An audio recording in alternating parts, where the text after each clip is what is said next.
Bueno, bienvenidos, perdón por la demora, bienvenidos todos a la segunda charla oficial, la tercera contando la presentación del Seminario de Horror y Terror. Mi nombre es Juan Pablo Martínez, para los que no me conocen. La charla está auspiciada por Editorial Guaricho, ahí tenemos al director en aquella mesa. Pueden quejarse con él, inclusive insultarlo, pegarle, vituperarlo, hacer lo que quieran.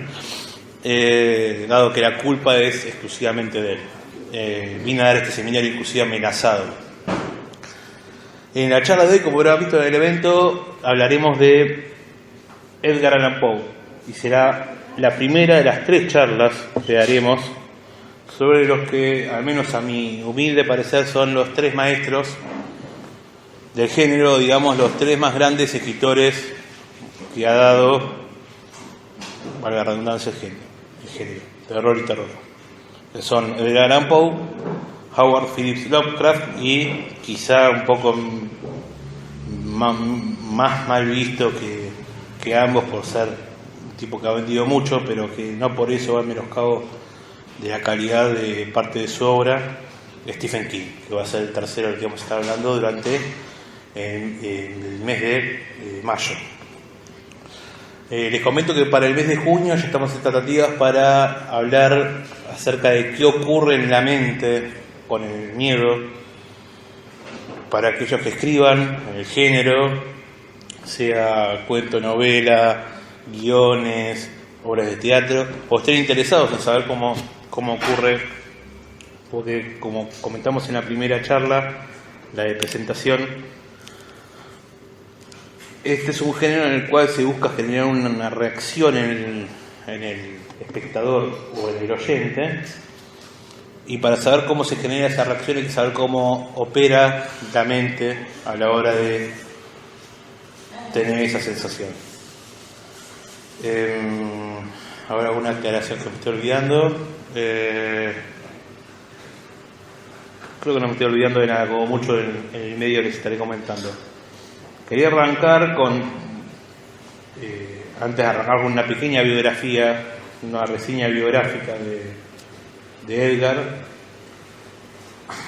con un texto que hacía rato no encontraba y en investigación o en el ordenamiento para esta charla pude reubicarla, que es un soneto llamado Edgar Allan Poe, escrito por otro genial cuentista que era Jorge Luis Borges. Ambos se consideraban más poetas que cuentistas y sin embargo ambos fueron reconocidos por sus cuentos. Pompas del mármol, negra anatomía que ultrajan los gusanos sepulcrales. Del triunfo de la muerte, los glaciales símbolos congregó. No los temía. Temía la otra sombra, la amorosa, las comunes venturas de la gente. No lo cegó el metal resplandeciente ni el mármol sepulcral, sino la rosa. Como del otro lado del espejo se entregó solitario a su complejo destino de inventor de pesadillas. Quizá del otro lado de la muerte sigue eligiendo solitario y fuerte espléndidas y atroces maravillas. Esto escribió Borges sobre nuestro amigo Poe, que nació, no Borges, sino el bueno de Edgar, un 19 de enero de 1809 y murió el 7 de octubre de 1849. 40 años tuvo de vida y en 40 años logró ser un poeta aclamado, un crítico amado o odiado, depende de cómo te haya tratado, ya que como Borges también criticaba con fiereza cuando algo no le gustaba y alababa y llevaba al cielo cuando algo estaba genialmente hecho. Llevó el cuento de terror y horror a niveles insospechados e inventó el género policíaco, o el género policial, y también incursionó en algunos textos en la ciencia ficción. Todo eso en apenas 40 años, cuando algunos que carecemos de ese genio, todavía no publicamos ni siquiera un libro.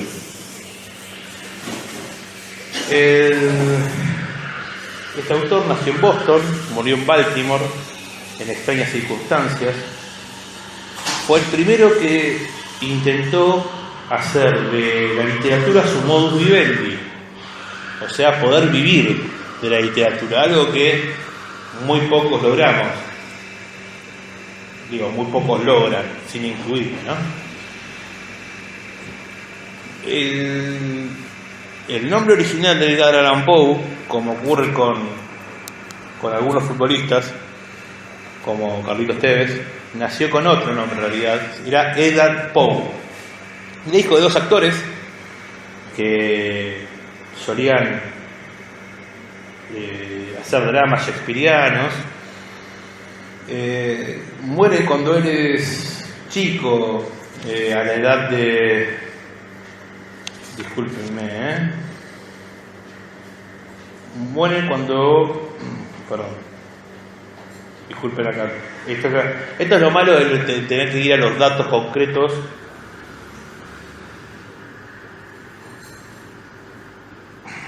Perdón. No tengo acá el dato exacto. Sería un desastre. En fin, muere cuando él era bastante pequeño. No tengo acá la edad exacta. El padre ya había abandonado el hogar y muerto. Su madre muere cuando él era chico. Algo que lo marcaría en su posterior obra. Vamos a estar viendo el tema de la mujer en la obra de Poe. Y es entregado en adopción, dado que no tenía familiares que se pudieran hacer cargo de él.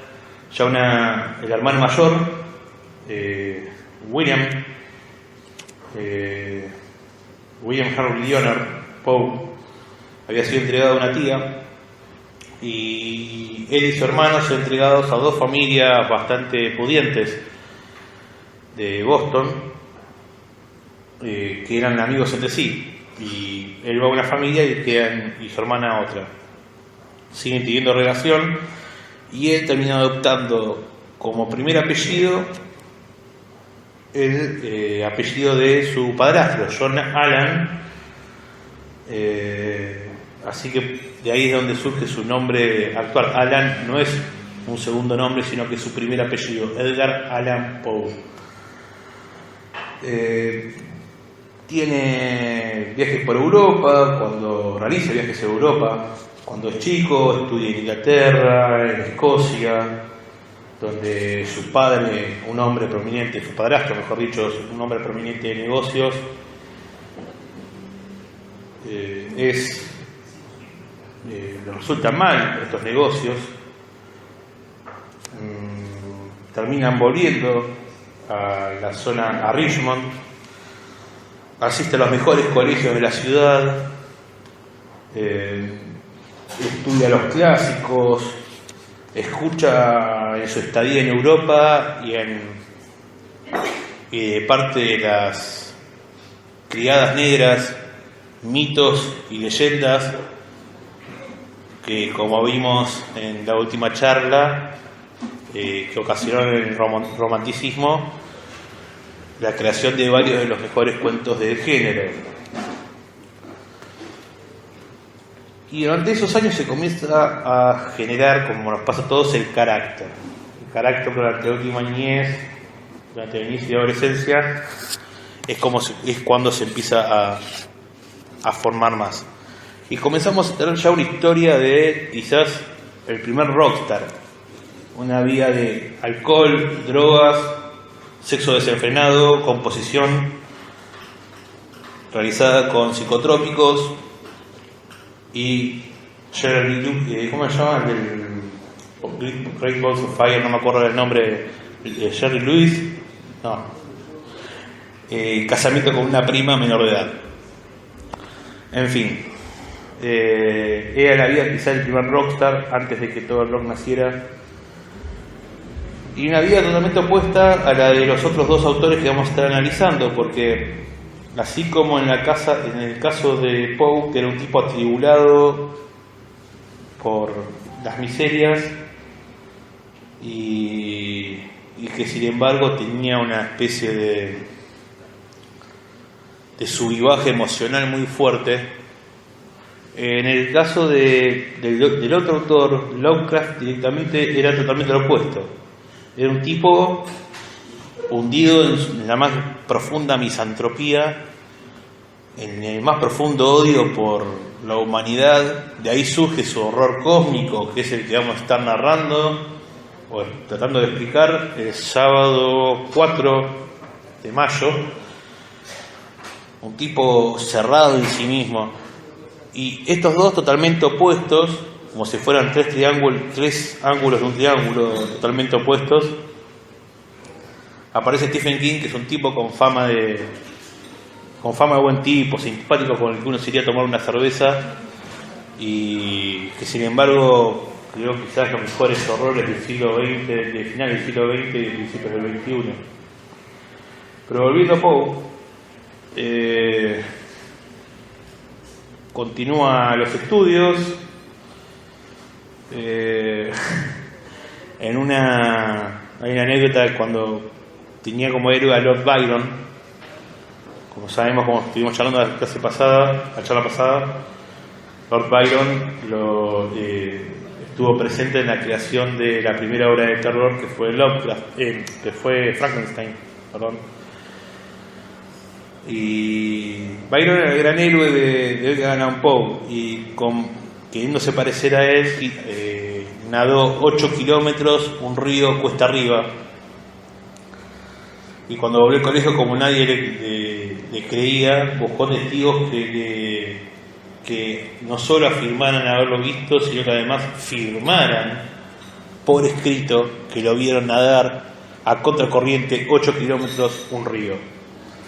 Ese tipo de personas son las que escriben terror, del bueno. Aparentemente era un tipo de joven, de niño, era un chico bastante bien parecido. Algunos dirán bien parecido al chancho. Parece que era bien parecido, de verdad. Pero aparentemente bastante nervioso y irritable. Una personalidad ansiosa. Según algunos autores, quizá, dice, esta compleja inseguridad de índole física, social y posteriormente financiera explicaría en gran medida la vida y el carácter de Poe, condicionando a sí mismo en gran parte todo su trabajo literario. Esto lo dijo Van Wyck Brooks. A partir de 1824 comienza ya el distanciamiento grande entre él y su padre. Comienza a gestarse la división entre él y su padre adoptivo, que era un hombre de negocio que quería que su hijo siguiera su carrera, no buscaba que siguiera una carrera literaria. Sin embargo, ya tenía esa meta en la cabeza, ya quería continuar. En fin, lo manda en una carta al hermano mayor de Edgar. Le escribe el padre adoptivo con tanto cariño: ¿de qué somos culpables? Es algo que no entiendo, y que yo haya soportado durante tanto tiempo su conducta todavía me extraña más. Este muchacho no tiene una onza de afecto por nosotros ni un poco de agradecimiento por todos mis cuidados y toda mi bondad para con él. Que son los dichos de un burgués que piensa que el amor se puede comprar, ¿no? Se queja de las amistades de Edgar en esa carta. Llega a insinuar que Rosalie, la hermana menor de Edgar, no sería hija del mismo padre. O sea, una hermosura de tipo, el padre adoptivo de Edgar. Y algo que olvidé comentar al principio, que era que vamos a intentar con esta charla tratar de responder algunas preguntas. ¿Está en la obra de un autor, no importa de qué, sea música, sea cuento, novela, teatro, guión, está en la obra la impronta del artista, la impronta psicológica de las experiencias, o son dos entidades separadas?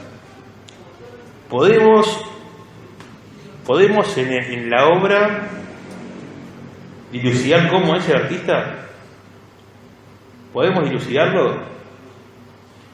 Y sobre todo, considerando algunas cosas que ha hecho Poe, que quizás a los ojos del pleno siglo XXI serían objeto de un justificado rechazo, como el casamiento con su prima menor de edad, de solo 13 años. ¿Podemos separar al artista de su obra? Esa es una pregunta que quizás todavía genere mucho más debate. Yendo a nivel local, por ejemplo, a nivel argentino, ¿podemos separar a Borges? En tanto a su obra, vamos a algo mucho más puntual. ¿Podemos separar el jardín de senderos que se bifurcan, Ortolano para Urbis Tertius, del Borges que se abrazó con Videla y que pidió con Pinochet que haya siglos de dictadura en Latinoamérica? Para mí al menos sí. Porque por un lado está la obra que no nos pertenece ni a los autores ni al público. En estos días en que una obra cultural terminó arriendo, no importa la posición ideológica ni la religión que se haya tenido, se perdió cultura. No importa que haya sido la religión cristiana, el judío, el islam, los mayas. Lo mismo ocurrió cuando se incendió la biblioteca de Constantinopla.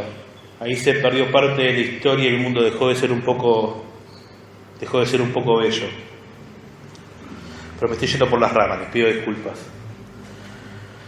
Volviendo a Edgar, vamos a intentar responder estas preguntas. En 1825 muere un tío de John Allan, el padre adoptivo, por lo que este tan lindo sujeto gana mucho más dinero y tiene una tranquilidad mucho mayor. Compra una gran casa que la llama Moldavia. Desde ahí comenzaría a tener Edgar afición a la astronomía. A los 16 años comienza a tener una relación con una chica, una vecina, algo bastante común, no fuera de lo común. En 1826 se va a la Universidad de Virginia, que está en Charlottesville, en febrero de 1826, a estudiar lenguas. Esta universidad había sido creada por Thomas Jefferson, primer secretario de Estado, segundo vicepresidente, tercer presidente de los Estados Unidos e inventor de la silla giratoria, que me parece que es lo más importante. Los ideales de esta universidad eran que eran muy estrictos con el juego, con los caballos, las armas de fuego, el tabaco, el alcohol, pero a la vez había autogobierno. Estamos hablando de 1826, había autogobierno en la universidad por parte de los estudiantes, pero parece que no funcionó muy bien, había bastante caos en la universidad de ese entonces, y Poe comienza a tener en ese transcurso de tiempo, comienza a tener cierta desconfianza inclusive por la democracia. La considera engañosa y socialmente nefasta.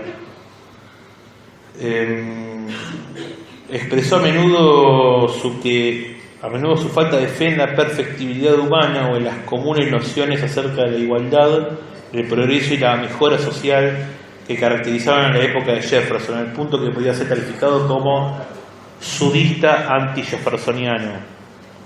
¿Qué somos todos y los sudistas anti-jeffersonianos? Nadie. Bien. como estudiante, al haber tenido una educación bastante privilegiada, considerado un alumno brillante, pero que tenía un defecto, al menos para sus compañeros y profesores, que aquí lo había escrito de una manera un poco revuelta para no caer en esta palabra, pero pasaba por un pedante. O sea, pretendía saber más de lo que decía saber.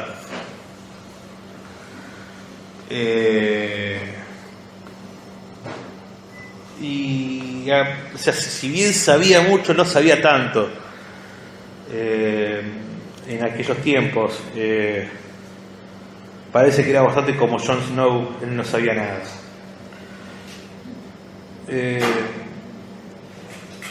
Ahí comienza ya inclusive a tejer mentiras, como decir que había viajado a Grecia como su héroe Lord Byron. Ahí termina de enemistarse con su padrastro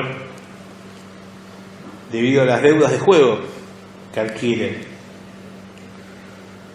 y comienza también a escribir sus primeras obras. Dice Cortázar, quien para mí es el mejor traductor que hubo de Poe: el clima de la universidad era tan favorable como el de una taberna. Poe jugaba, perdía casi invariablemente y por ende bebía. Pero parece que no era un bebedor que necesitaba mucho para poder alcoholizarse, como Emmett Brown en la tercera película de la trilogía de Volver al Futuro. Bastaba muy poquito para que, perdón por la expresión, se pusiera en pedo o se emborrachara. Así que con una breve dosis ya alcanzaba la embriaguez. Pasa a leer durante esas clases, entre el juego y bebida, pasa a leer, sin embargo, de una forma casi obsesiva, historia natural, matemáticas, astronomía, poesía, novela, y se quejaba con el padre de que no le mandaba la plata suficiente, que, vamos a decirlo, era bastante tacaño al viejo. Tenía plata como para poderle enviar al buen Edgar, pero quizás si hubiese enviado más dinero, tal vez no hubiese sido Edgar, no se hubiese rebelado contra el padre, y tal vez de esa manera podemos empezar a responder algunas preguntas, porque quizás de esa manera, al existir esa rebelión, Poe necesitó valerse por sí mismo y comenzó a tener que escribir cuentos que eran mucho más vendibles, pero eso es más adelante. Al final no pasa ni un año en la universidad, abandona, no se sentía a gusto en Richmond, así que se termina yendo primero a Norfolk y después a Boston.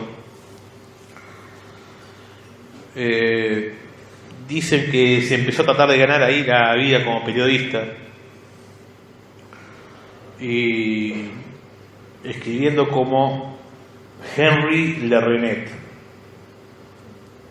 Qué lindo llamarlo así, Henry Le Rennet.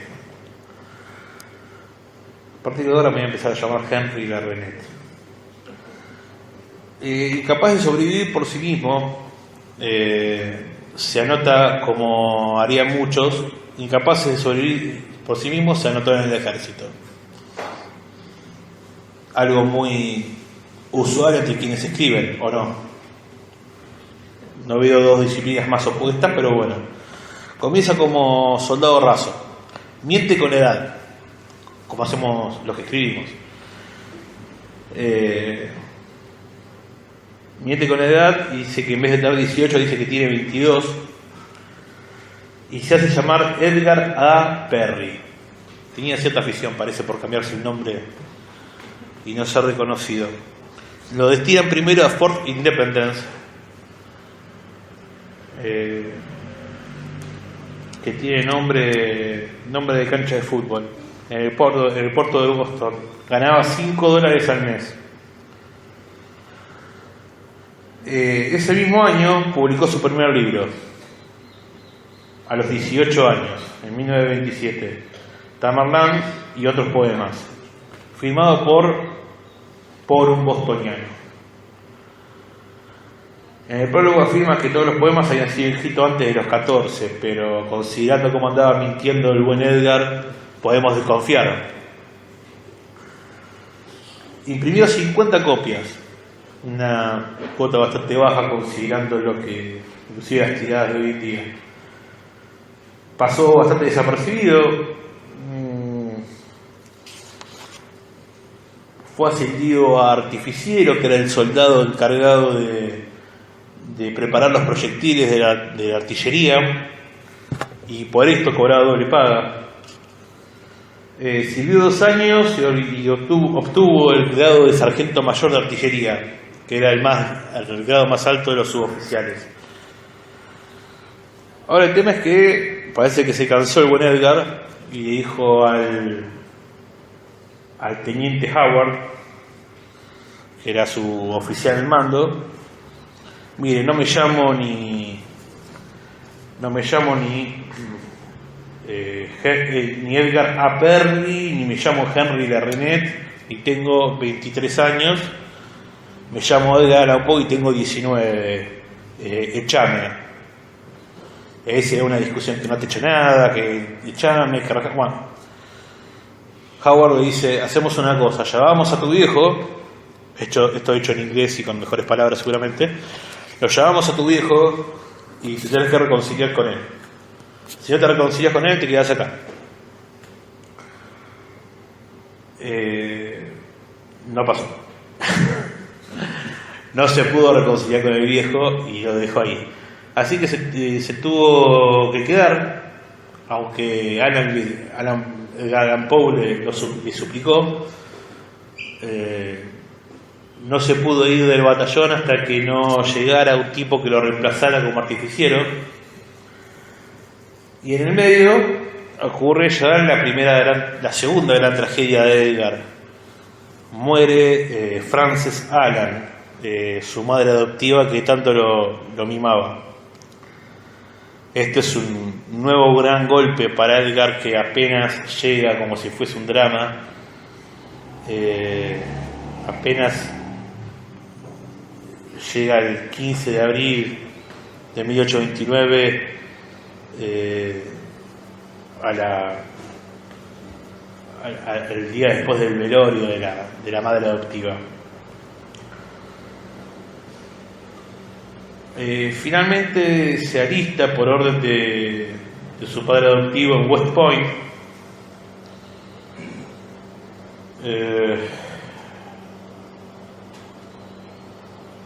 En el medio pasó un tiempo con su tía, la viuda María Clem, hermana de su padre biológico,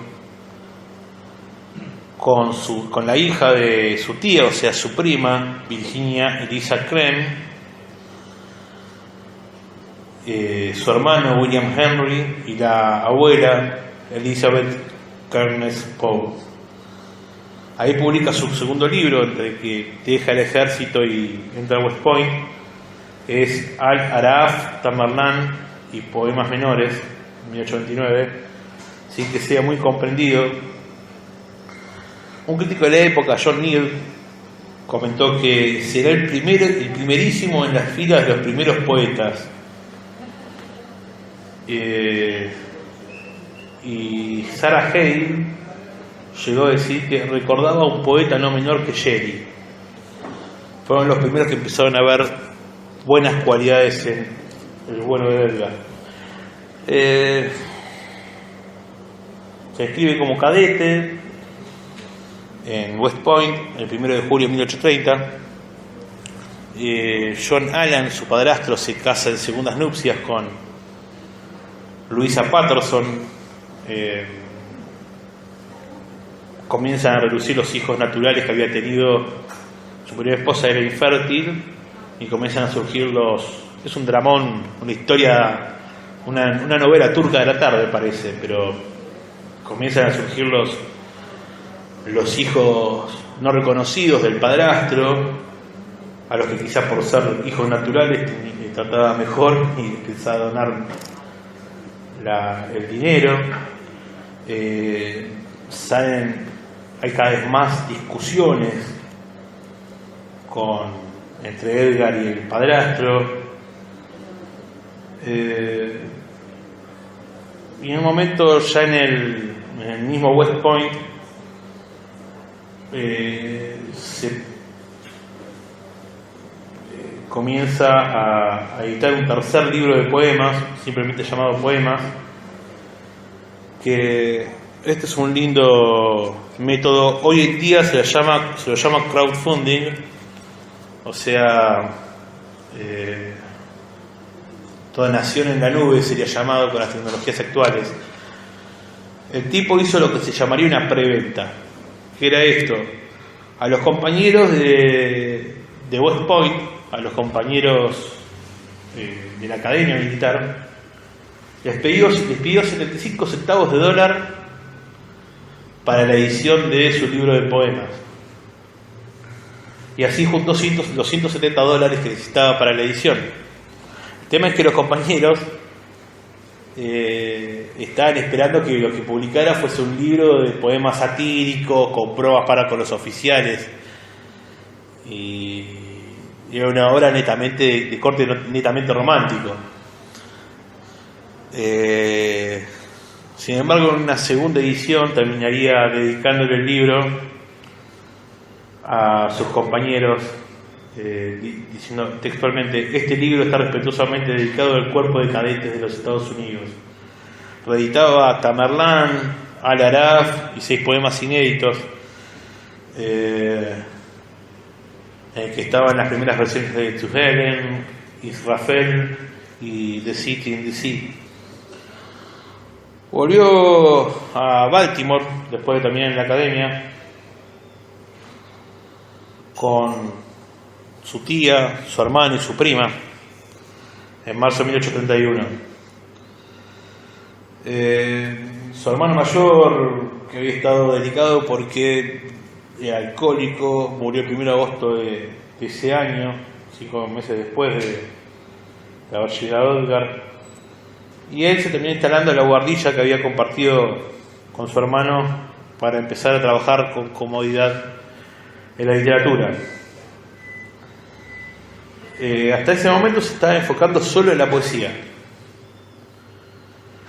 Y ya en ese entonces, hace casi 200 años, casi 300 años, perdón. No, 200 años, disculpen, estoy mareado ya. Hace ya 200 años, ya en esa época la poesía prácticamente no vendía. Entonces decide pasarse a un género más vendible, que es el cuento. Entonces, de esta manera, podemos empezar a responder que quizás sí la vida influye en la obra que vamos escribiendo. La rebeldía y las condiciones económicas quitaron a un gran poeta y añadieron un gran cuentista.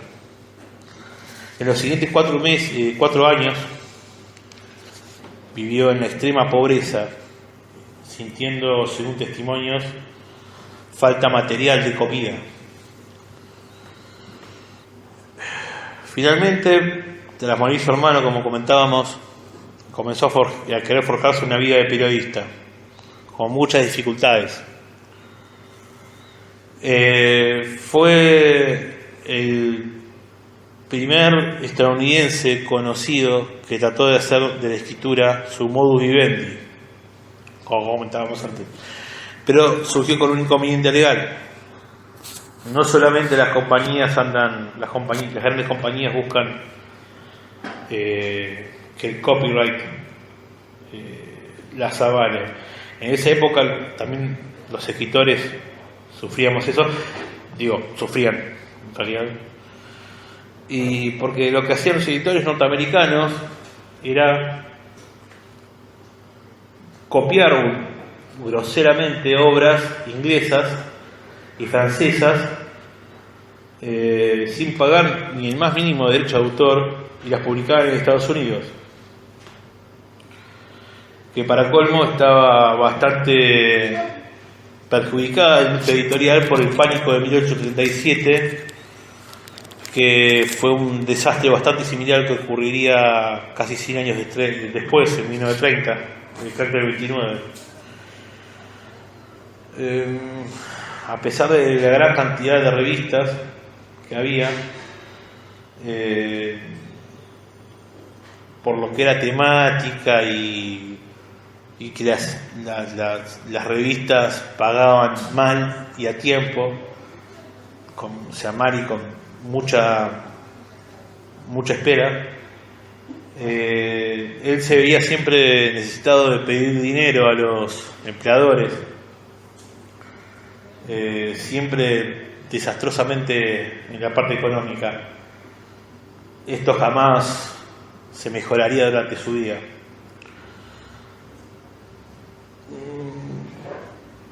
Luego, como les comentaba, luego de abandonar y ver que en cuanto estaba quizá la guita, por decirlo de cierta manera, consiguió publicar 5 relatos en el periódico Saturday Courier de Filadelfia.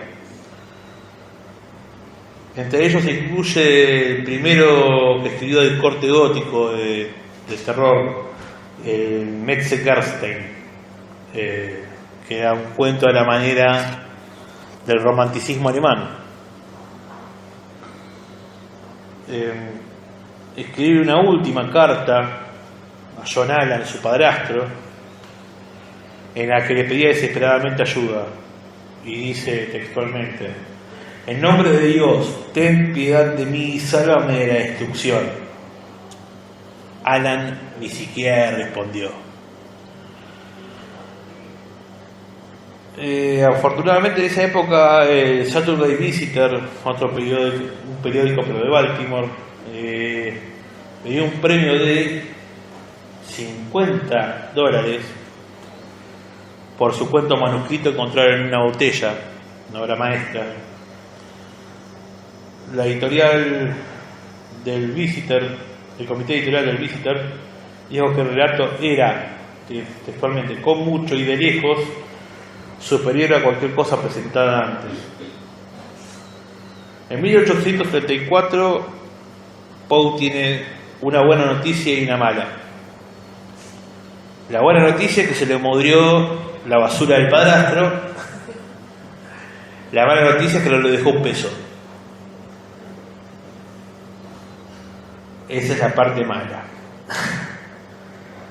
Así que a partir de ahí, ya con la soga al cuello, Poe comienza a buscar el éxito literario como una compensación por la pérdida de prestigio social que ha significado el desastre económico.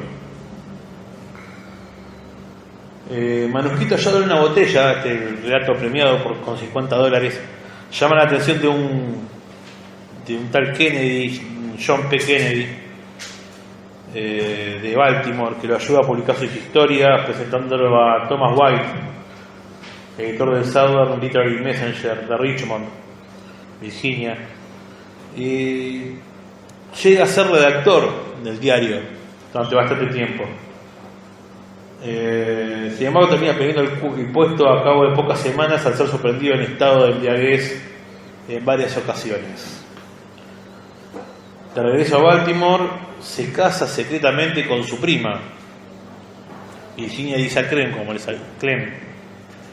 como les había comentado antes, que tenía 13 años de edad en aquel momento, el 22 de septiembre de 1835. Sin embargo, con esta costumbre de mentiras, la hicieron notar como que tenía 21. Nadie va a notar la diferencia entre una niña de 13 y una chica de 21.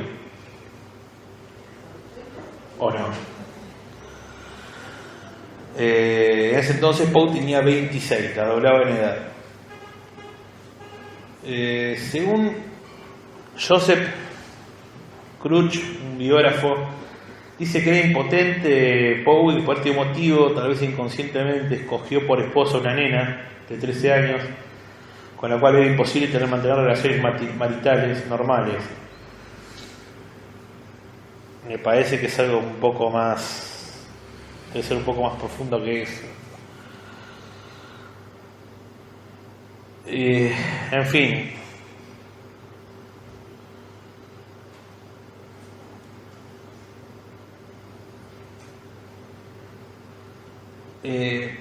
Rafael Llopis dice que le parece justa una apreciación de Baudelaire en la cual dice que no hay un solo pasaje en la obra de Poe que se refiera a la lujuria o a los goces sensuales,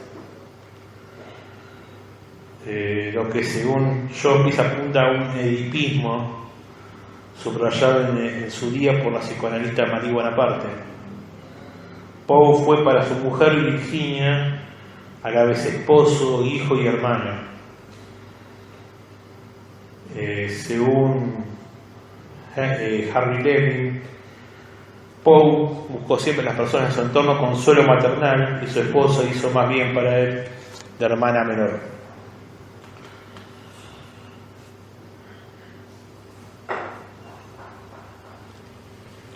Lo admitido por White,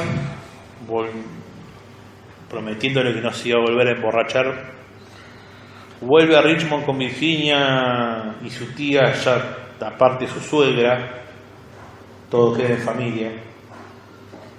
Estuvo en el Messenger hasta 1837. En ese momento la tirada del periódico pasó de 700 ejemplares a varios miles. Debido a la fama que había adquirido Edgar Allan Poe, que ya tenía una fama nacional. En fin, hacía reseñas de libros, críticas literarias, escribía, ponía sus propias obras de ficción. Según algunas fuentes decían que era un joven atractivo, inquietante y estimulante. No sé si esto es una buena crítica o una mala.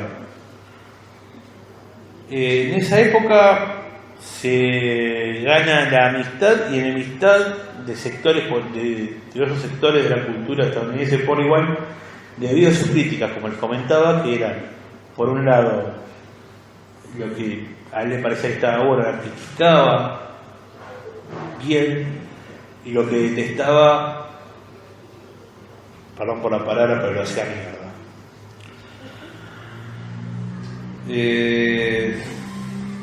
Finalmente abandona el puesto en enero del 37 debido a que ahí ya le saltó el pedante de nuevo. Siendo tan brillante, no era persona apropiada para ocupar un puesto de subordinado. Se traslada entonces a Nueva York con su nueva familia. Ahí intenta publicar sus cuentos del Folio Club en la editorial Harper's, pero no pudo. Y le sugirieron a los editores que escribieran una obra larga de aventuras. Ahí sale la narración de Arthur Gordon Pym, con poca acogida por parte de la crítica y escaso beneficio. En fin, la situación se volvió insostenible económicamente y volvió a mudarse, por esta vez al centro literario norteamericano de la época, que era Filadelfia, viviendo en una pobre pensión. En ese entonces Poe empieza a publicar empieza a buscar trabajos que tuvieran algún rédito económico, y llega hasta a escribir un texto de conquiliología. Tuve que buscar qué significaba conquiliología, que es el estudio de las conchas de los crustáceos. O sea, no estamos hablando tanto a órganos sexuales, no, la caparazón de los caracoles, no sé cómo parte de La concha de los crustáceos. En fin, escribió, parece que igualmente no lo escribió por entero, solo escribió el prefacio y la introducción y el resto fue un plagio absurdo. Parece que hoy en día ese libro es muy buscado por los coleccionistas de Edgar Allan Poe. Finalmente, en 1839, perdón, para 1939 ya estaba bastante podrido el cuerpo. Logró convertirse en redactor en jefe de la revista Barton's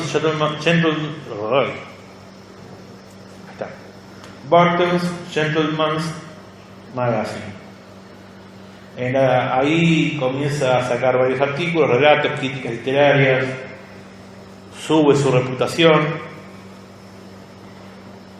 En el 39 la colección Cuentos de lo grotesco y arabesco se publica en 2 volúmenes. Hizo otra vez poco dinero, recibió críticas de diferente tipo. Algunos de los grandes cuentos de Edgar están en este libro: Ligeia, manuscrito ya en una botella, La caída de la casa Usher, que vamos a estar analizando en un rato. Después se enroló en otro periódico, Graham's Magazine, que crecieron espectacularmente las ventas debido al aporte de Poe. Esto le permitió mejorar un poco la situación económica de su vida y también la de su esposa y su tía suegra y su esposa prima. Se fueron a vivir una casa agradable, la primera vivienda digna, dicen algunos biógrafos, desde la época de Richmond. Estaba en las afueras de la ciudad y Poe iba y venía caminando al trabajo para ahorrar dinero. Ahí comienza a desarrollarse el germen de los crímenes de la calle Morgue y de Escarabajo de Oro. En medio de la pobreza comienza a generar el origen del género policial. A lo largo de los 30 y 40 publicó obras como La cita, un cuento en las montañas escabrosas, La caja oblonga, un hermoso cuento, El barril, el tonel de Amontillado, mejor dicho, un exquisito cuento. En la más importante revista de la época, la Godey's Ladies Book de Filadelfia. En 1840 comienza ya a querer independizarse de los editores y a crear su propio periódico literario, el Stylus. Pensaba llamarlo The Pen, porque iba a estar radicado en Filadelfia, Pensilvania.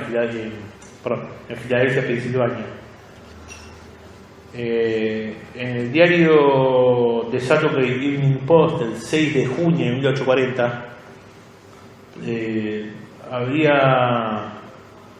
sale un aviso en el que dice: información acerca del Penn Magazine, publicación literaria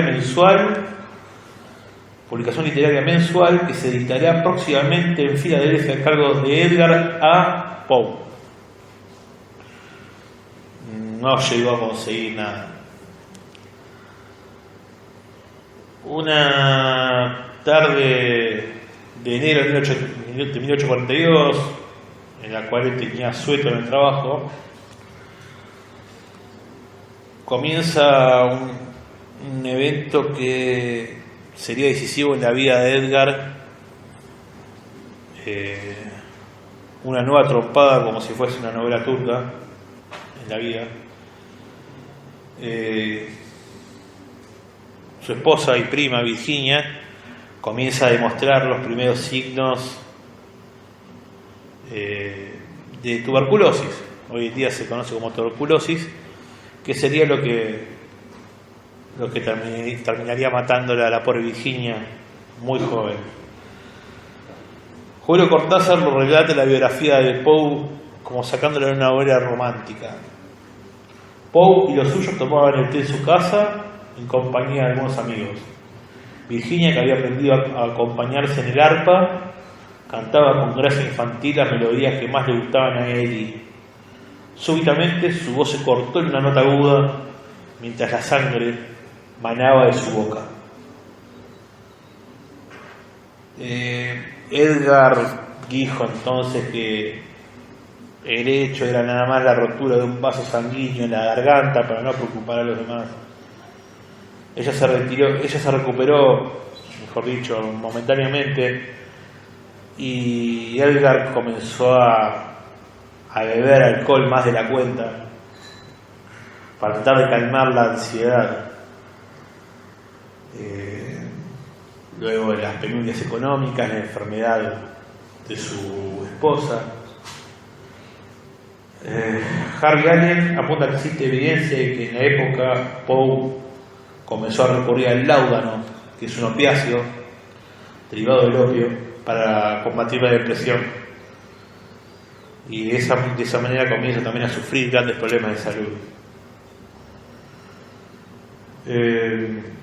Trató de conseguir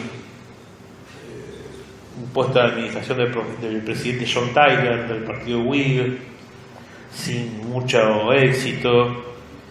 Se peleó con George Rex Graham, que era el dueño del Graham Magazine.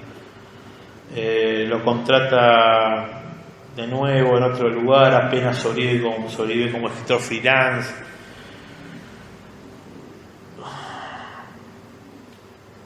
No prospera, va a trabajar al Evening Mirror, se convierte en redactor en jefe del Broadway Journal, del que llegó a ser propietario. Ahí se enemista con un montón de escritores, entre otros el famoso Henry Longfellow. Y el 29 de enero de 1845 sale a la luz en Evening Mirror su poema El Cuervo, quizás una de las mayores obras poéticas en la historia de la humanidad.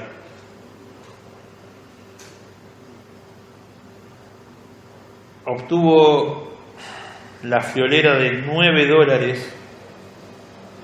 por este poema que quizás cambió la historia de la poesía. $9. Parecía como que si no fuese suficiente la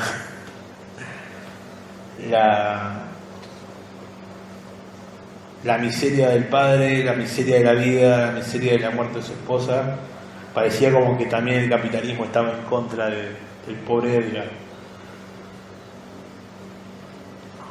Comienza a tener un escándalo debido a que tiene una relación paralela con Frances Sargent Osgood, pero algo platónico parece,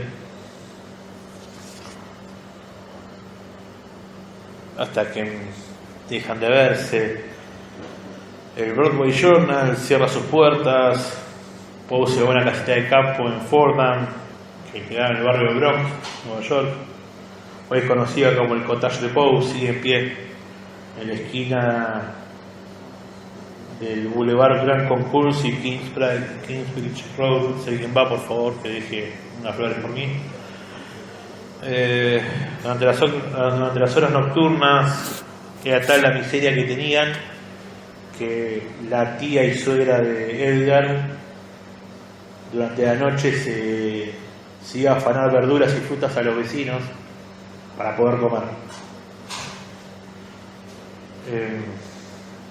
Los biógrafos de Poe, no sé por qué me sale Borges, no sé por qué tengo Borges en la punta de la lengua de decir Poe. Según algunos biógrafos de Poe, dicen que aparentemente la muerte de una hermosa mujer, que es un tema repetido en Edgar,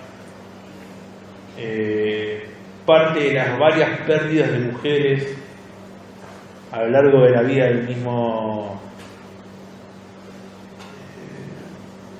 Poe, incluyendo la madre, la madrastra y su esposa.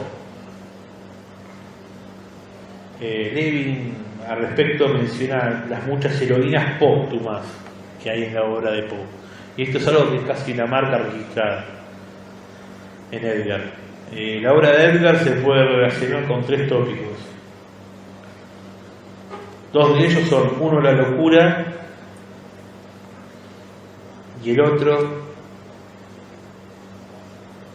la mujer perdida, generalmente vista, la mujer perdida por la muerte, generalmente reencontrada desde el más allá. Esas son dos temáticas que son casi una constante, así como Borges tenía el infinito, que lo estamos nombrando tanto hoy, o yo lo tengo tanto en la punta de la lengua, al menos vamos a utilizarlo como un paralelismo. Muerta Virginia,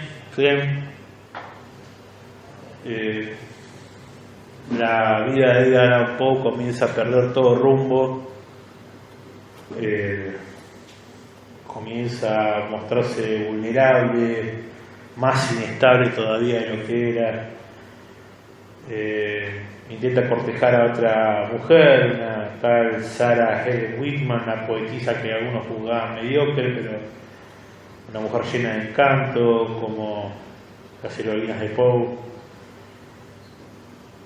Se fue a vivir a Providence con Sarah, pero no sé si sea una coincidencia. Lovecraft era de Providence, mucho más posterior, ¿no? Quizá en la zona de Nueva Inglaterra tenga algo especial para que nacieran King, Poe y Lovecraft. Conoce a algunas mujeres, les propone matrimonio, una avanza. Escribe el poema, pese a las épocas de desesperación y desvarío, escribe Ulalume y Eureka, el 10º y último libro publicado por él. En noviembre del 48 intenta suicidarse, ingiriendo láudano, pero termina actuando como emético y vomita todo. Termina salvándose. Finalmente se vuelve a encontrar en Richmond con un antiguo amor de la juventud, Sarah Elmira Royster. Otra vez él quiso casarse con ella. Ella le puso como condición que abandonara los malos hábitos y pusieron como fecha el 17 de octubre de 1849. Lo que nos hace sospechar que quizás Poe fue peronista antes de Perón, pero no. Se lo vio por Richmond entusiasmado y feliz, parece. En este momento se le pierde el rastro. Parece una broma del destino. Aparece recién el 3 de octubre. Lo encuentran en las calles de Baltimore, o sea, en otra ciudad, delirando, según testimonios, muy angustiado y necesitado de ayuda inmediata. Lo traslada un amigo que lo encuentra, James Snodgrass, al Washington College Hospital, cuando termina muriendo 4 días después, el 7 de octubre, a las 5 de la madrugada. Y acá comienza uno de los grandes misterios de la historia de la literatura, que es de qué cuerpo se murió Edgar, porque no se sabe, quizá así como su vida fue una obra trágica del destino, con un paralelismo en su obra literaria, su muerte termina siendo un misterio como los misterios de sus obras policíacas. No se sabe de qué murió. Hay hipótesis. Nadie sabe cómo había llegado a dicha situación, por qué llevaba ropa que no era la ropa propia, de otro talle que la que él tenía, de que la que él usaba. Hay una leyenda recogida por Cortázar, atribuida a un tal Reynolds, que invocaba a un tal Reynolds Poe, y que al morir dijo que Dios ayude al pobre Alma. Se perdieron los certificados de defunción, los periódicos de la época informaron que Poe murió debido a una congestión o inflamación cerebral, que es la forma eufemística de decir que murió de borracho. Aún hoy todavía sigue siendo un misterio la muerte de Edgar. Desde 1872 se cree que pudo haberse debido al abuso de ciertos agentes electorales que en aquella época solían utilizar a pobres incautos, los emborrachaban. Recordemos que Poe se emborrachaba con muy poco, tenía la vara bastante baja y los hacía votar varias veces por el mismo candidato. Y después dicen que son la principal democracia del mundo. También incluyeron especulaciones de que fue por delirium tremens, un ataque cardíaco, epilepsia, sífilis, meningitis, cólera, o que incluso lo asesinaron.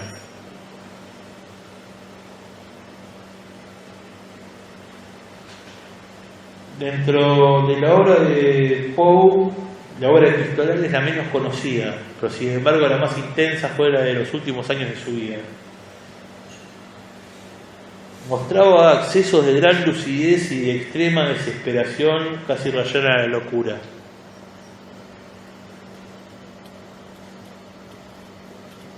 Inclusive llegó a pedirle a su tía y ex suegra María Clem que muriera a su lado. A María Clem le había escrito el 7 de julio de 1849: no nos queda sino morir juntos. Ahora ya de nada sirve razonar conmigo. No puedo más, tengo que morir. Desde que publiqué Eureka no tengo deseo de seguir con vida. No puedo terminar nada más. Por tu amor era dulce la vida, pero hemos de morir juntos. Desde que me encuentro aquí he estado una vez en prisión por embriaguez, pero aquella vez no estaba borracho. Fue por Virginia. Y para terminar con esta breve reseña biográfica y comenzar sí a analizar la obra de Poe, ya atrás, les pido disculpas, una hora de biografía, queda la última pisotada post-mortem que sufrió Edgar, que se escucha mejor, ¿no? El día que murió apareció una larga esquela en el periódico New York Tribune, firmada por tal Ludwig. A esta la reprodujeron varios medios de todo el país. Recordemos que Edgar era bastante conocido ya.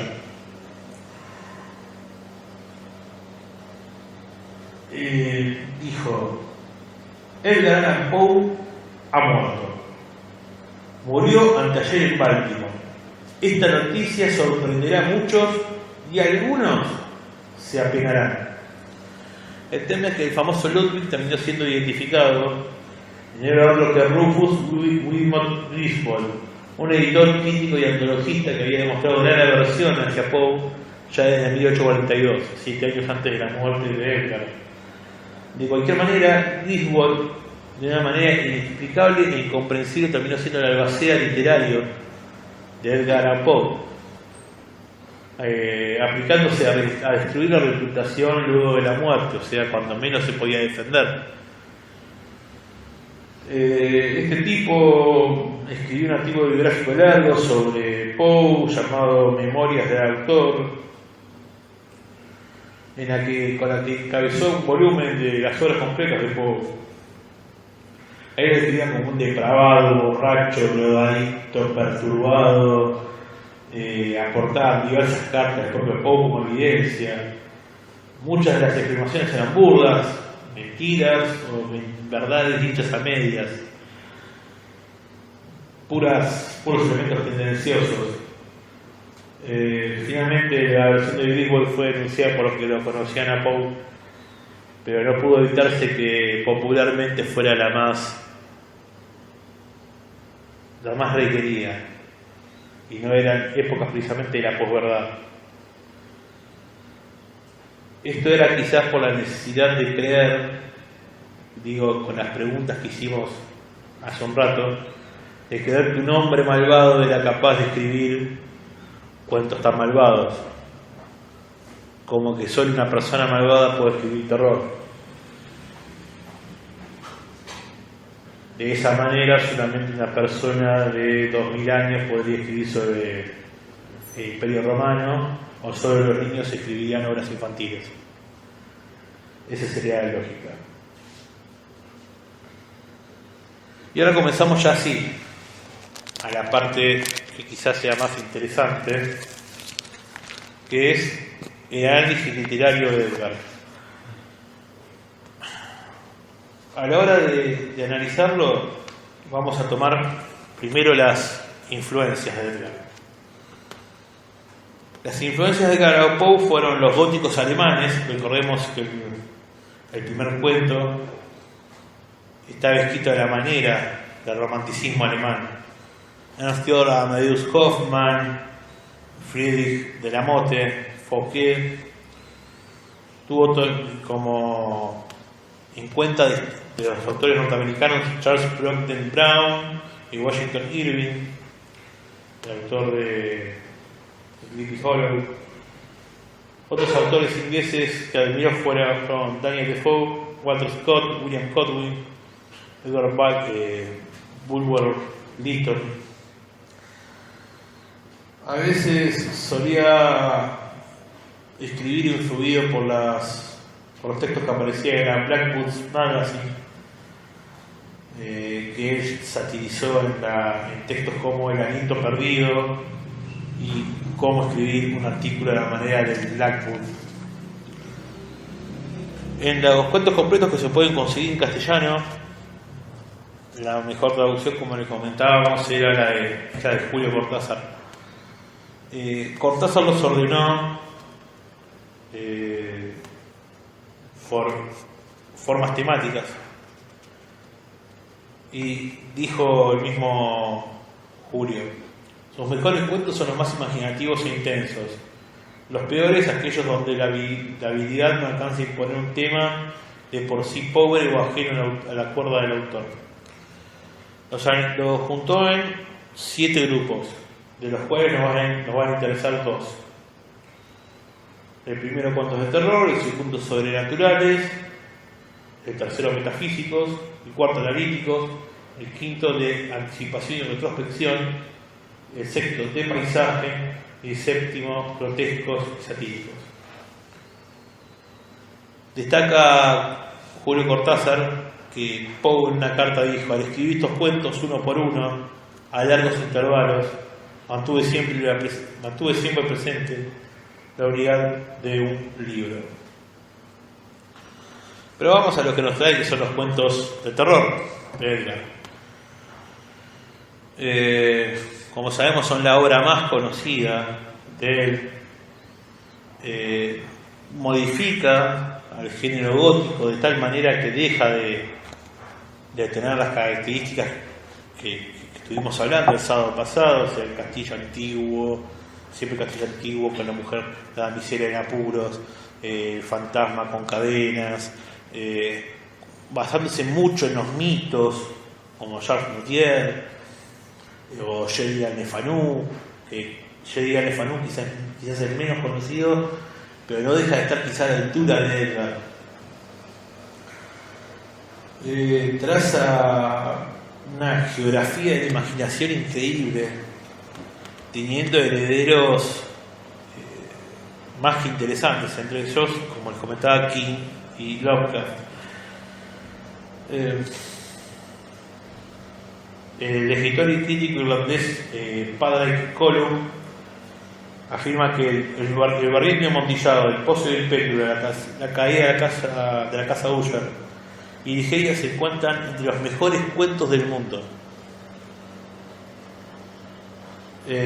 Para el crítico y traductor español Mauro Armiño, textual: a casi 150 años de distancia siguen siendo las narraciones más objetivas del siglo XIX. De Rickert y Valverde sostienen que sus narraciones, según poema suyo, quedan entre los resultados universales de la literatura norteamericana de su tiempo. Como sabemos, el género del cuento, sobre todo de terror, Poe lo tomó como una manera de, como vimos dentro de la vida económicamente miserable que tuvo, lo tomó como una manera de ser un escritor comercial para poder vender.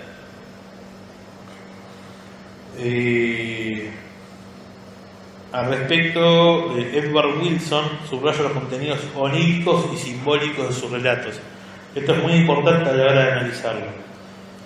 Mientras que Van Wyck Brooks, un excelente analista, se pregunta qué papel pudieron desempeñar en los mismos los extraños sueños y las terribles pesadillas que padeció desde su adolescencia. Según este crítico textual, uno comparte más intensamente las pesadillas de Poe que las que uno vive las propias. Richard Whitburn manifestó que la grandeza de Poe reside principalmente en su genio puramente literario, pero también a la hora de definir los estados de ánimo, así como las transiciones entre los mismos y de sus posibles significados e implicaciones.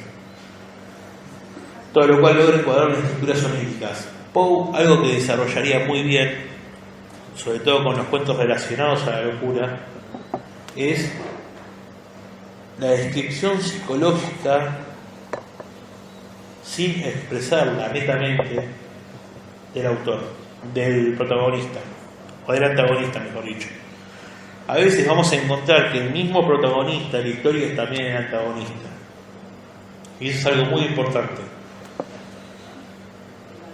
Hemos charlado en el primer encuentro, el encuentro de la presentación, diciendo que Drácula, una obra quizás demasiado sobreestimada, mejor dicho, hay un gran problema con el antagonista, que se diluye. Sin embargo, en el corazón del autor, el antagonista, que es a la vez protagonista, no solo está presente, bien presente en todo el texto, sino que lo que trae el miedo, que es su demencia, no deja de persistir, la mantiene en un grado de tensión durante toda la narración. Jomis dice: Eros y Tánatos son unos en Poe. La muerte de la amada determina su amor a la muerte, pero el amor a la muerte es la muerte del amor. La necrofilia de Poe es, a la vez, su necrofobia. Analicemos esto. Su necrofilia, la necrofilia de Poe es, a la vez, su necrofobia. O sea, su miedo a la muerte se transforma en su gusto por lo muerto. Y sigue Jomis: lo que más le atrae es lo que produce el supremo horror, y es precisamente este horror macabro, este terror del alma, que nace solo de su alma enferma, lo que hace entroncar a Poe con la tendencia negra del prerromanticismo inglés.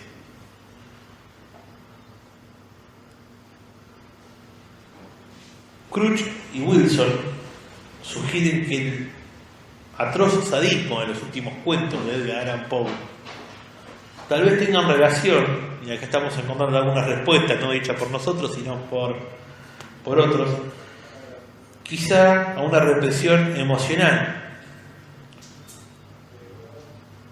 Recordemos que en esos años Poe estaba casado con Virginia Clemm, su prima a la vez. Sufrió una gran ambivalencia entre lo que era la enfermedad y la muerte, y un remordimiento que tantas veces afecta a los héroes.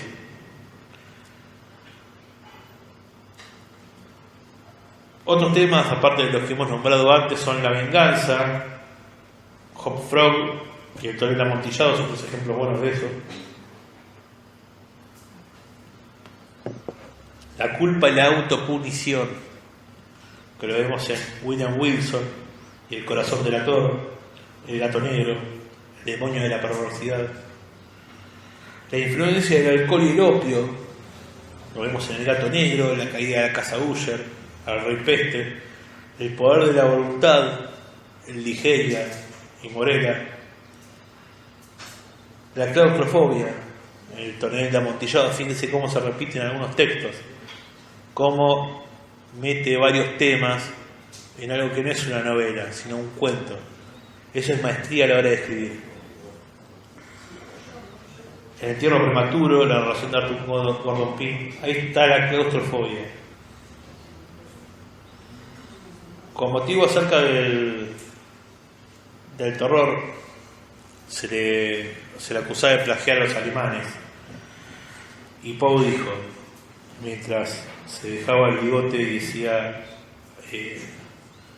casi poniéndose como el atendedor de boludos, dijo: si muchas de mis producciones han tenido como tesis el horror, sostengo que ese terror no viene de Alemania sino del alma, que he deducido este terror tan solo de sus fuentes legítimas y que lo he llevado tan solo a sus resultados legítimos. Lovecraft, de quien estaremos hablando el 4 de mayo, en su ensayo del horror sobrenatural en la literatura, dice: Poe nos ha dejado la visión de un terror que nos rodea y está dentro de nosotros, y del gusano que se retuerce y lo abriga en un espantoso y cercano abismo. Al calar en cada uno de los supurantes horrores de la alegremente pintada broma que lleva el nombre de existencia y la solemne mascarada que son el pensamiento y los sentimientos humanos, esa visión tiene el poder de proyectarse a sí misma en unas cristalizaciones y transmutaciones tenebrosamente mágicas. Para Baudelaire, que fue el primer traductor del francés y el que introdujo a Poe en Europa, decía que su literatura era de aire rarificado y que la naturaleza, y que en ella, en su obra, la naturaleza llamada inanimada participa de la naturaleza de los seres vivos y como ellos se estremece con un escalofrío sobrenatural y galvánico. Cortázar, más técnicamente, dice: en el torrente amontillado, el corazón del actor, Berenice, Hopfrock y tantos más, el ambiente resulta de la eliminación casi absoluta de puentes, de presentaciones y retratos. Se nos pone el drama, se nos hace leer el cuento como si estuviéramos dentro. Poe no es nunca un cronista. Sus mejores cuentos son ventanas, agujeros de palabras. Harold Bloom dijo: lo que los escritores americanos, sus exégetas, han adorado en Poe, sin apenas ser conscientes de ello, es su percepción y su sensación, algo más que freudianas, opresivas y curiosamente originales, de la sobredeterminación. Walter Pater comentó en una ocasión que los museos lo deprimían porque lo hacía dudar de que jamás alguien hubiera sido joven. Nadie fue nunca joven en ningún relato de Poe. Como hizo observar un enojado D.H. Lawrence, todos en Poe son vampiros, en particular el propio Poe. Y hay algo interesante de tener que es lo de la reescritura. En sus textos, cabe sugerir que pudo recrear las narraciones como aspectos aislados de las novelas góticas, como pasajes desgajados de un conjunto narrativo más amplio, destacando así poderosamente por sus terribles contenidos, libres de todo adorno. Esto es precisamente la reescritura, que no es un plagio.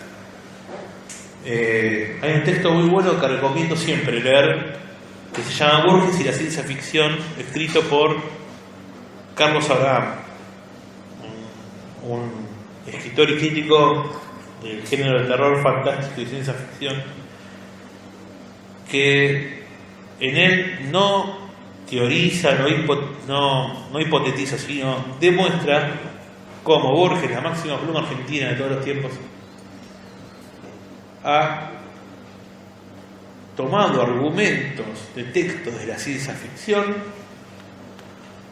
para convertirlo, ya que estábamos hablando de Harold Bloom, en textos de literatura canónica, dentro de la literatura fantástica, textos canónicos, para imprimirles la propia visión, quitándole todas las rayas, todas las marcas de género. ¿Eso es copiar? No. ¿Es plagiar? No. Borges se jactaba de ser mejor lector que escritor, y de esa manera es una forma de de reivindicar su condición de lector y de escritor. Tomar un argumento ajeno no nos hace ser plagiadores. Si no, todos los autores de algún texto de terror serían plagiadores de Bram Stoker, o cualquier historia que se escriba sería un plagio porque ya está todo escrito. Algunos quisieron encuadrar a Poe dentro de lo que se llamaba el romanticismo oscuro, pero este movimiento surgió como una reacción al trascendentalismo de los tiempos de Poe, que él detestaba. Los llamaba Fortpodgians, que era algo así como ranas de charca. Los llamaba dementes gestiona metáforas, incurrían en la oscuridad por la oscuridad y el misticismo por el misticismo.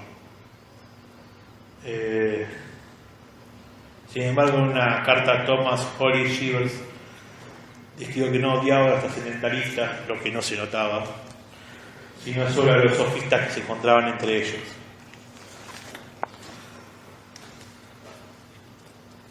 En el caso de Poe, escribió un libro, un texto, un ensayo llamado Filosofía de la Composición. En este texto era una manera de Poe, sigo con Borges, estoy mal, hoy es un día muy extraño. En el caso de Poe, era su forma de explicar cómo se debía escribir. Y es un extraño texto de un romántico buscando que se escriba de una manera clásica.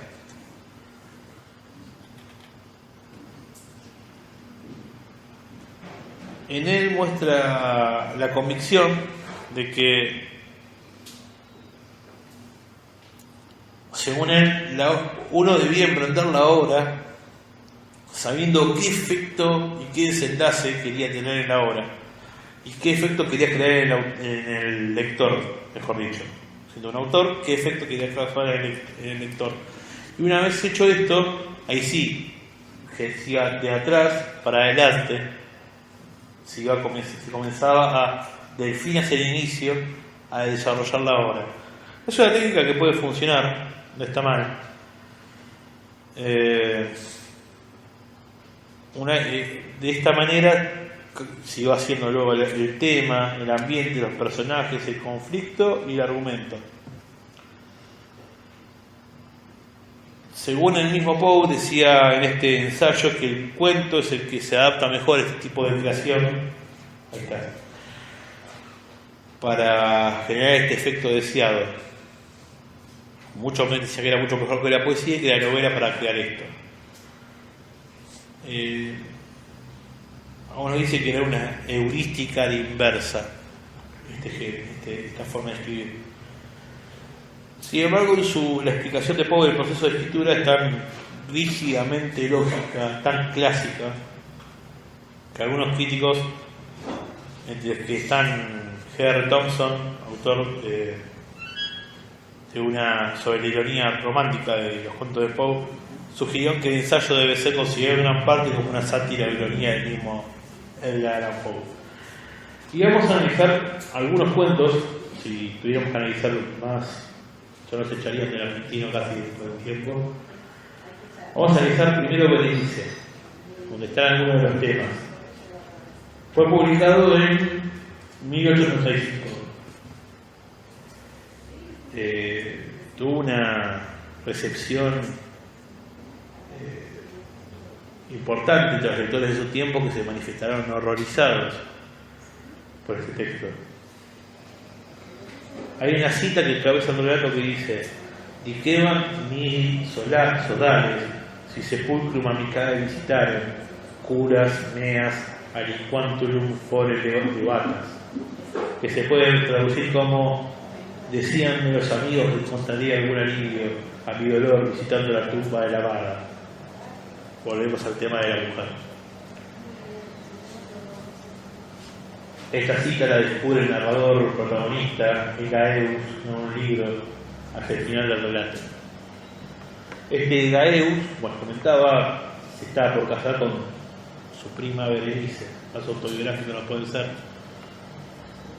pero comienza a sufrir ataques de ensimismamiento, de los cuales parece aislarse por completo del mundo exterior.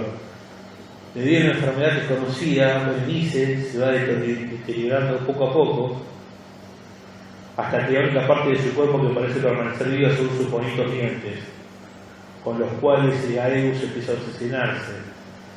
Berenice muere finalmente y entra en uno de sus trances. Un criado lo interrumpe informándole que la tumba de Berenice fue profanada. Egaeus se descubre que está cubierto de sangre y a su lado varias herramientas de dentista y una cajita conteniendo 32 dientes. Todo hace pensar, aparte de la historia, que Berenice termina siendo enterrada viva.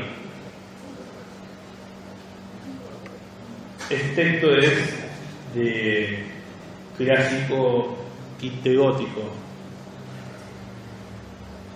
Sin embargo, como les comentaba, Poe le imprime la cuota personal, su genio, a la escritura de este texto. Es evidente que esto es terror, no es horror. Ya habíamos explicado en la primera reunión aquí que el terror es lo físico, lo horror lo sobrenatural. Acá no hay ningún evento sobrenatural, sino el mismo protagonista que se convierte en antagonista, y que lo que nos produce es un miedo de algo físico. El miedo es el enterrado vivo, el miedo de la locura. Es el de los relatos más violentos de Edgar. Y al leer las frases que habíamos dicho al principio, perdón, no encuentro esa frase decíanme los amigos que contaría alguna alivio a mi dolor visitando la tumba de mi amada. Dice, ¿por qué pues al leerla se me erizaban los cabellos y la sangre se congeló en mis venas? En realidad Poe no incluye la escena en la que el personaje le arranca los dientes a su mujer enterrada viva, pero lo sugiere. Hace que el lector lo imagine poniéndolo al protagonista en trance. De esta manera voy a hacer un paralelismo con el cine. Supongo que todos hemos visto, cada lo que estamos viendo una película de terror. Generalmente las malas hacen esto, que los ponen enfrente de un screamer. ¿Qué es un screamer? Que es hay una escena en El Conjuro, por ejemplo, muy buena, que está bien hecha, es uno de los pocos ejemplos en el que el screamer está bien puesto, en el que la madre de la familia está en una casa aparentemente que está embrujada, ¿no? Ayer murió justamente una de la mujer de la pareja Warren, que eran los dos cazafantasmas de estos, supuestos cazafantasmas y monólogos. Está en esta casa y van a las escondidas, pero tenías que aplaudir 3 veces y buscar a otra persona con los ojos cerrados. Entonces las íbamos a buscar con el oído. En un momento empieza a escuchar los aplausos, la madre, que venían del sótano, el lugar en que las chicas tenían prohibido ir, y baja con una vela, todo oscura, y en un momento vemos que surge, cuando dice aplaudí de nuevo, se puede ver que surgen 2 manitas chiquititas, apenas iluminadas por la vela, y hacen clap clap aplaudiendo detrás de ella. Bueno, da un respingo, perdón, que se me ponga esta sonrisa casi perversa, pero está tan bien ejecutada esa parte, que es un screamer pero perfecto. ese screamer sí vale la pena ponerlo.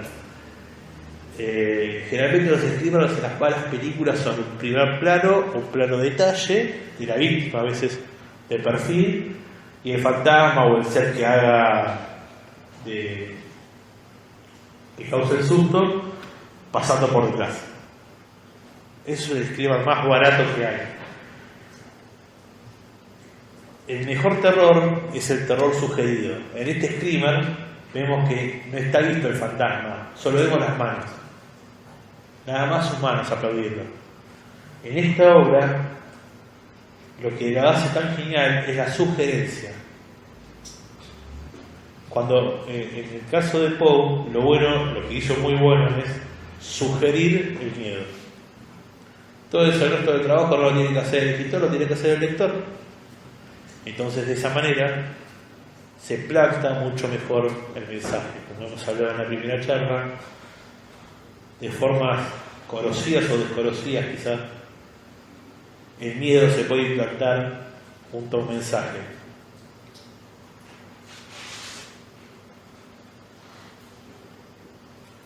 En esta obra los dientes aparecen ocasionalmente como símbolo de la muerte.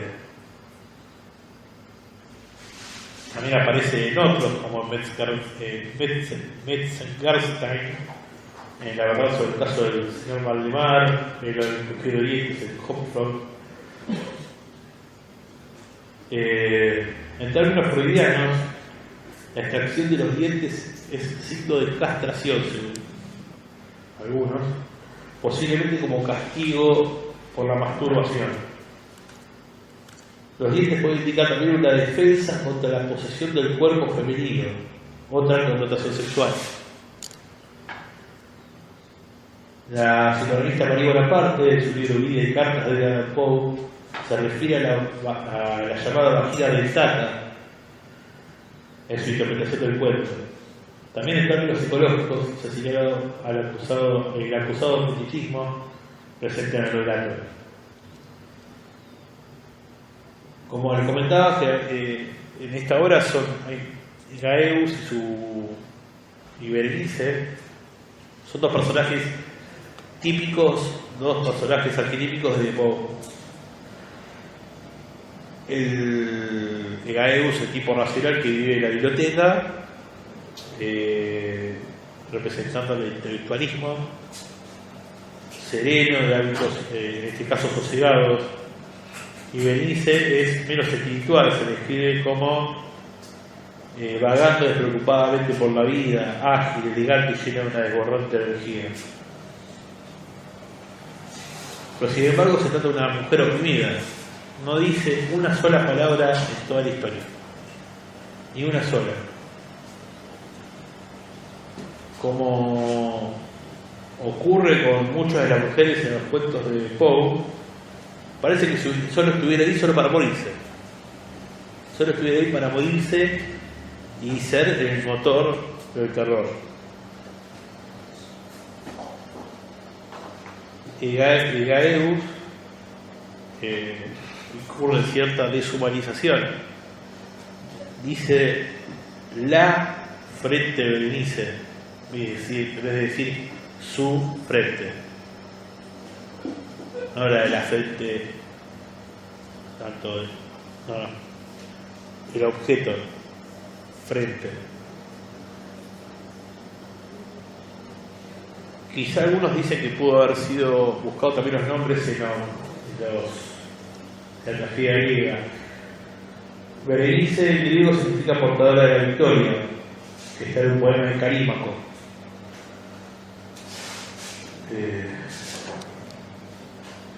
Y Egaeus podría provenir de Aegeus, un legendario rey de Atenas que se mató cuando pensó que su hijo Teseo había muerto tratando de acabar con el Minotauro. Al final del cuento supone una conjunción de distintas las frases y las líneas finales pueden dar una conjunción de distintas líneas significativas. Vamos por el ritmo narrativo y eso tiene un consonantismo sonoro y una acentuación vocálica larga que ayuda a unificar el efecto. Stevenson admira en Poe, le da con un caño Stevenson a Edgar, le da con un caño celebrando que estos textos pulsan en nuestro pecho una cuerda que acaso fuera mejor no tocar. ¿Cómo estamos de tiempo? ¿O redondeo? Perfecto. Vamos a hablar entonces del cuervo y terminamos para, al menos hoy, con Edgar. El cuervo es un poema narrativo hecho por Edgar Allan Poe. Fue publicado en 1845, fue su composición poética más famosa. Ocurre lo mismo que en Berenice. Esto es para mostrar cómo hay una unidad de temas. En Berenice está la mujer, la mujer muerta, el hombre que la anhela, generalmente rodeado de libros. Ocurre lo mismo en ambas obras. El cuervo sigue un narrador sin nombre que al principio está leyendo un raro folio de olvidadas crónicas, queriendo olvidar la pérdida de su amada Leonor. Oye un golpeteo, luego otro más fuerte en la ventana, y cuando va a investigar entra un cuervo a la habitación. Sin prestarle atención, se posa sobre el busto de Palas que está sobre el dintel de la puerta. Y cuando el hombre le pregunta el nombre al cuervo, el cuervo le responde solo nunca más, nevermore.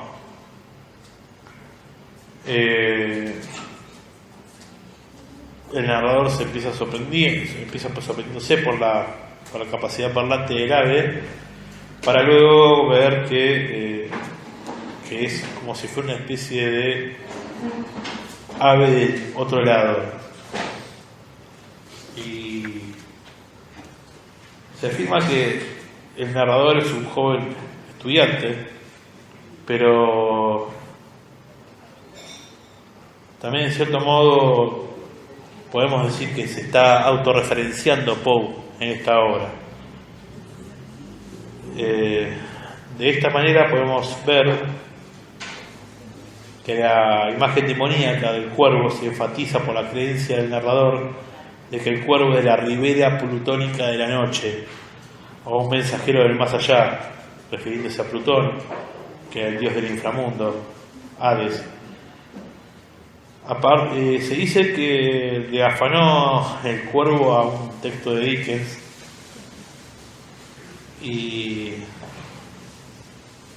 hay en la mitología nórdica dos cuervos que poseía Odín, llamados Hugin y Munin, que representaban el pensamiento y la memoria. Lo mismo ocurre en la Metamorfosis de Ovidio. Poe menciona al bálsamo de la Meca, una referencia al libro de Jeremías en la Biblia. Está el poema compuesto por 18 estrofas de 6 líneas cada una, con métrica trocaica octómetra, 8 troqueos por línea, cada troqueo teniendo una sílaba acentuada seguida por otra sin acentuar. La estructura es ABC, BBB, y hace gran uso de la rima interna como dreary and weary, y once upon, y while I upon, y la iteración doubting, dreams. El poeta Daniel Hoffman sugirió que lo hace demasiado artificial esta métrica.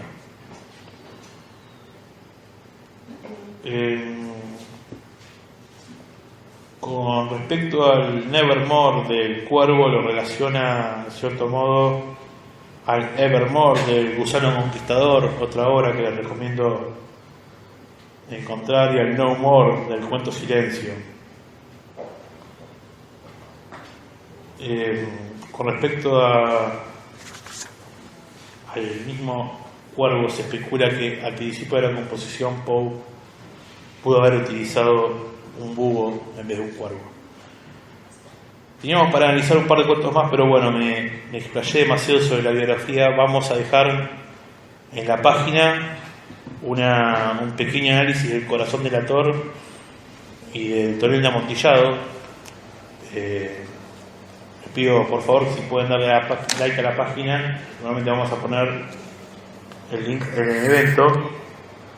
Vamos a poner un link a YouTube con el audio analizando el Corazón delator y leyéndolo también, y el análisis del Tonel de Amontillado. Tal vez deje un par de adaptaciones que hice de estos cuentos. Les agradezco a todos de haber venido. Los espero el 2 de mayo, en el que vamos a estar hablando de Lovecraft, su obra y la creación del horror cósmico. Eso sería el 4 de mayo, y el 18 de mayo vamos a estar hablando de la prolífica obra de Stephen King. Muchas gracias, hasta dentro de 2 semanas.